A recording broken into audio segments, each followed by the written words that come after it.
Hello बच्चों, चलिए प्रश्न पढ़ते हैं। प्रश्न दिया हुआ है कि बहुलीकृत हाइड्राइड्स क्या होते हैं तथा किस प्रकार की धातुओं से इनका निर्माण होता है, कुछ उदाहरण दीजिए। तो सबसे पहले बात करें अगर इन प्रश्न में मुख्य अवधारणा की, तो देखो क्या होगी। मुख्य अवधारणा जो इस प्रश्न में होगी वो होगी बहुलीकृत हाइड्राइड्स। बहुलीकृत हाइड्राइड्स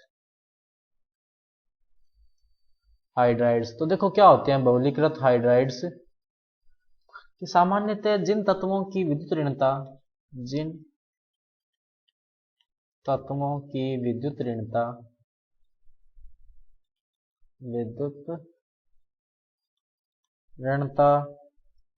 1.4 से 2 के मध्य होती है वो जो है वो पॉलीमेरिक हाइड्राइड का जो है वो निर्माण करते हैं, बहुलीकृत हाइड्राइड का निर्माण करते हैं। सामान्यतः ये अपूर्ण अष्टक वाले यौगिक जो है वो अपूर्ण अष्टक वाले यौगिक जो हैं वो बहुलीकृत हाइड्राइड का निर्माण करते हैं। बहुलीकृत हाइड्राइड का निर्माण करते हैं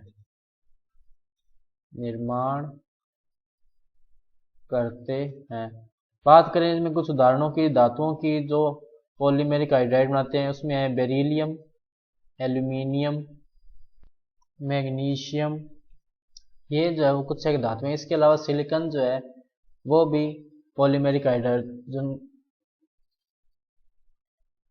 पॉलीमेरिक जो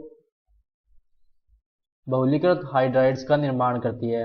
अब बात करें कुछ पॉलीमेरिक या बहुलीकृत हाइड्राइड्स की, देखो BeH2 हो गया, इसके अलावा MgH2 हो गया। ये जो बहुलीकृत हाइड्राइड्स का निर्माण करते हैं।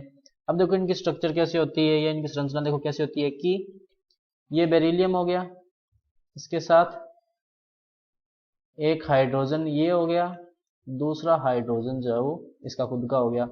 इसी तरह एक और बेरिलियम होगा, इसमें भी क्या होगा, एक हाइड्रोजन ऐसे, दूसरा हाइड्रोजन ऐसे। इसी तरह एक और तीसरा बेरिलियम होगा, उसके साथ भी इसी तरह हाइड्रोजन। तो ये क्या करते हैं, हाइड्रोजन साथ में इस तरह से आगे जुड़ते जाते हैं। ये हाइड्रोजन जो आगे जुड़ेगा, ये बेरिलियम भी जो है वो आगे किसी न किसी हाइड्रोजन से जुड़ेगा। ये बेरिलियम यहाँ हाइड्रोजन से जुड़ गया और ये हाइड्रोजन इस बेरिलियम से जुड़ गया, तो ये आगे चलते जाएंगे और ये हाइड्रोजन भी जो है वो जुड़ते जाएंगे। तो इस तरह से ये संरचना जो है वो लगातार चलती रहती है और एक बहुलक का निर्माण कर लेते हैं, जिसलिए इनको क्या कहते हैं, बहुलीकृत हाइड्राइड्स। क्योंकि सामान्य जो BeH2 जो है